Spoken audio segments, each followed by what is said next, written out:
ദേ ഈ മീൻകറി ഉണ്ടെങ്കിൽ ഒരു പ്ലേറ്റ് ചോറ് കഴിക്കാം. ഞാൻ എക്സാജറേറ്റ് ചെയ്ത് പറയുന്നതല്ല, ശരിക്കും അസാധ്യ രുചിയാണ് ഈ മീൻകറി. ഇത് എൻ്റെ അമ്മ വെക്കുന്നൊരു മീൻകറിയാണ്. ഇത് ഏത് ജില്ലക്കാരുടെ മീൻകറി എന്നൊക്കെ ചോദിച്ചാൽ എനിക്കറിയില്ല.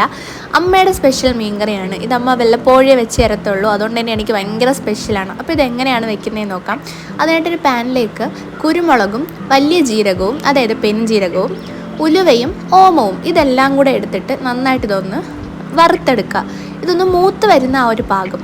അപ്പോൾ കറിക്ക് കുറച്ചും കൂടി ഒരു ടേസ്റ്റും മണമൊക്കെ കിട്ടും. അതിനായിട്ടാണ് ഇത് ഇടുന്നത്.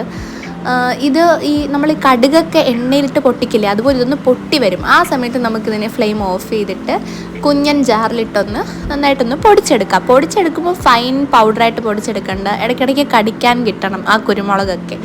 അപ്പോൾ അങ്ങനെ ഒന്ന് പൊടിച്ച് മാറ്റി വെച്ചിട്ട് നമുക്ക്, ഞാനിവിടെ എടുത്തിരിക്കുന്ന മൺചട്ടിയാണ്. മൺചട്ടിയിലാകുമ്പോൾ കുറച്ചുകൂടെ ടേസ്റ്റ് കൂടുതലായിരിക്കും. മൺചട്ടിയിലേക്ക് വെളിച്ചെണ്ണ ഒഴിച്ച് നന്നായിട്ട് ചൂടായതിന് ശേഷം, ഞാനിവിടെ എടുത്തിരിക്കുന്നത് കുഞ്ഞുള്ളിയാണ്. നിങ്ങൾക്ക് സവാളയൊക്കെ എടുക്കാം, പക്ഷേ കുഞ്ഞുള്ളിയാണ് കുറച്ചുകൂടെ ടേസ്റ്റ് കൂടുതൽ കിട്ടുക. പിന്നെ തക്കാളി, ഇഞ്ചിയും വെളുത്തുള്ളിയും ചതച്ചെടുത്തത്, പിന്നെ പച്ചമുളക്, ഇത്രയും മതി. അപ്പം ഇതിലാദ്യം ആ എണ്ണയിലേക്ക് ഇടുന്നത് ആ ഇഞ്ചിയും വെളുത്തുള്ളിയും ചതച്ച് വെച്ചിരിക്കുന്നതാണ്. അതും ഫൈൻ പേസ്റ്റായിട്ട് അരയ്ക്കേണ്ട, ഒന്ന് ചതച്ചെടുത്താൽ മതി. എന്നിട്ട് ഇതൊന്ന് നന്നായിട്ടൊന്ന് മൂത്ത് കിട്ടണം. കരിഞ്ഞ് കിട്ടണ്ട, ഐ മീൻ നല്ല ഫ്രൈ ആയിട്ടുള്ളൊരു ആ ഒരു രീതിക്ക് കിട്ടണ്ട, ജസ്റ്റ് ഒന്ന് മൂത്ത് കിട്ടിയത് ആ എണ്ണയിൽ കിടന്ന് ആ ഇഞ്ചിയും വെളുത്തുള്ളിയും ഒന്ന് മൂക്കുക, അത്രയേ ഉള്ളൂ. അതിനുശേഷം നമുക്കതിലേക്ക് ആ കുഞ്ഞുള്ളിയും പിന്നെ പച്ചമുളകും ഇട്ട് കൊടുക്കാം. തക്കാളി ഇപ്പം ഇടണ്ട, കുറേ കഴിഞ്ഞിട്ടിടാം. അപ്പോൾ എന്നിട്ട് ഇതെല്ലാം കൂടെ ഇട്ട് കൊടുത്തിട്ട് നന്നായിട്ട് ഇതിനൊന്ന് മിക്സ് ചെയ്യാം. അങ്ങനെ കുഞ്ഞുള്ളിയും പച്ചമുളകും ഇഞ്ചിയും വെളുത്തുള്ളിയും ഇതെല്ലാം കൂടെ നമുക്ക് നന്നായിട്ടൊന്ന് മിക്സ് ചെയ്തെടുക്കാം. ഇത് മിക്സ് ചെയ്തെടുത്തിട്ട് ആ ഉള്ളി നല്ല രീതിക്ക് കുഴഞ്ഞ ആ ഒരു രൂപമൊന്നും ആവണ്ട, ജസ്റ്റ് ഒന്ന് വെന്ത് കിട്ടുക, അത്രേ ഉള്ളൂ. ചെറുതായിട്ടൊന്ന് കുഴഞ്ഞിട്ട് ഏകദേശം ഈ ഒരു പരുവത്തിൽ നമുക്കൊന്ന് കിട്ടിയാൽ മതി. എന്നിട്ട് നമുക്കിനി കട്ട് ചെയ്ത് വെച്ചിരിക്കുന്ന ആ തക്കാളി ഇതിലേക്ക് ഇട്ട് കൊടുക്കാം. ഞാനിവിടെ ഏകദേശം 2 തക്കാളിയാണ് എടുത്തിരിക്കുന്നത്. അത് ഇതുപോലെ ഒന്ന് കട്ട് ചെയ്ത് ഇട്ട് കൊടുക്കുക. എന്നിട്ട് ആ തക്കാളിയും കുഞ്ഞുള്ളിയും പച്ചമുളകും ഇതെല്ലാം കൂടെ നല്ല രീതിക്കൊന്ന് പിടിക്കുക. എല്ലാം കൂടെ ഒന്ന് ആ ചട്ടിയിൽ നന്നായിട്ടൊന്ന് മിക്സ് ചെയ്ത് വരുന്നൊരു പരുവം.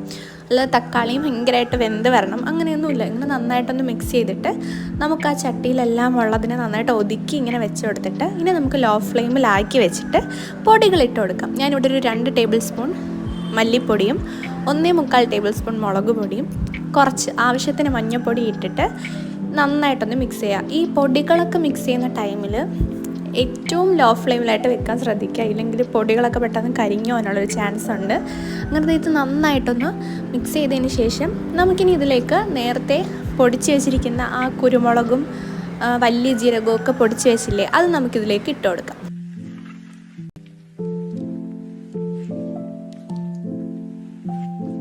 അങ്ങനെ ഇതെല്ലാം കൂടെ നന്നായിട്ട് മിക്സ് ചെയ്തതിന് ശേഷം ഞാനിവിടെ എടുത്തിരിക്കുന്നത് നോർമൽ പുളിയാണ്, മറ്റേ കുടംപുളിയല്ല. അപ്പം നോർമൽ പുളി വെള്ളത്തിലിട്ട് വെച്ചിട്ട് ആ പുളിയുടെ വെള്ളമാണ് ഇതിൽ ഒഴിച്ചു കൊടുക്കുന്നത്.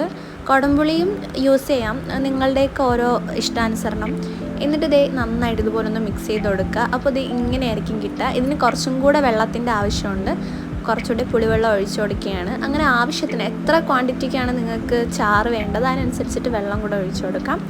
എന്നിട്ട് ഇതുപോലെ നന്നായിട്ടൊന്ന് മിക്സ് ചെയ്തതിന് ശേഷം നമുക്കിനി ക്ലീൻ ചെയ്ത് വെച്ചിരിക്കുന്ന മീനെടുക്കാം. ഞാനിവിടെ മാംസമുള്ള മീനാണ് എടുത്തിരിക്കുന്നത്. മഞ്ഞൾപ്പൊടിയും ഉപ്പൊക്കെ ഇട്ട് നന്നായിട്ട് കുറച്ച് നേരം മാറ്റി വെച്ചിട്ട് നന്നായിട്ട് കഴുകിയെടുത്ത മീനാണ്. മാംസമുള്ള മീൻ ഇടുകയാണെങ്കിലാണ് കുറച്ചുകൂടെ ഒരു ടേസ്റ്റ് കിട്ടുക. കുഞ്ഞു മീനിനേക്കാളും മാംസമുള്ള മീനാണ് ഈ കറിക്ക് ബെസ്റ്റ്.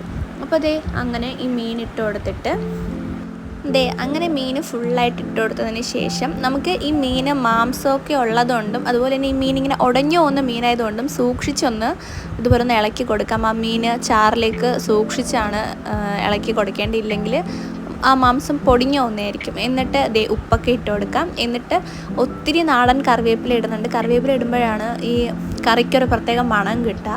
എന്നിട്ട് സൂക്ഷിച്ച് ഇതുപോലെ കുത്തി ഇളക്കാതെ പതിയെ ഇതുപോലെ ഒന്ന് ഇളക്കി കൊടുത്തിട്ട് നമുക്കിതൊന്ന് അടച്ച് വെച്ച് നന്നായിട്ട് വേവിക്കുക. ഇപ്പോൾ തന്നെ ചെറുതായിട്ട് തിള വന്നിട്ടുണ്ട്, എന്നാലും നമുക്കിതൊന്ന് അടച്ച് വെച്ച് നല്ല രീതിക്കൊന്ന് വേവിച്ചെടുക്കാം. ഇപ്പോൾ തന്നെ നല്ല മണം എല്ലാം വീട് ഫുള്ള് സ്പ്രെഡ് ചെയ്തിട്ടുണ്ട്. ഭയങ്കര ഒരു മണമാണ്, ഒരു പഴയകാല ഓർമ്മകൾ സമ്മാനിക്കുന്ന ഒരു മീൻകറിയായിട്ടാണ് എനിക്കിത് ഫീൽ ചെയ്യുന്നത്. ആ മണവും ആയിക്കോട്ടെ എന്തും നന്നായിട്ട് വെന്തതിന് ശേഷം ഒരു പ്ലേറ്റ് നിറച്ച് ചോറെടുത്തിട്ടുണ്ട്. എന്നിട്ട് ദേ ഈ മീൻകറിയും കൂട്ടി കഴിക്കാൻ പോവാണ്. എനിക്ക് ശരിക്കും ഈ മീൻകറി കഴിക്കുമ്പോൾ ഒരു നൊസ്റ്റാൾജിക് ഫീലാണ്. ഭയങ്കര ആ കുരുമുളകും ആ ഓമവും ഒക്കെ ചേർന്നിട്ട് ഭയങ്കര രുചിയാണ്. ഒരു പഴയകാല രുചി ഉണർത്തുന്നൊരു മീൻകറിയാണ്. അപ്പോൾ എല്ലാവരും ട്രൈ ചെയ്ത് നോക്കുക. ട്രൈ ചെയ്തിട്ടില്ലാത്തവർ മസ്റ്റായിട്ട് ട്രൈ ചെയ്ത് നോക്കേണ്ട ഒരു ഐറ്റമാണ്. അപ്പോൾ okay, thanks for watching guys. അപ്പോൾ ഓക്കെ, ബൈ.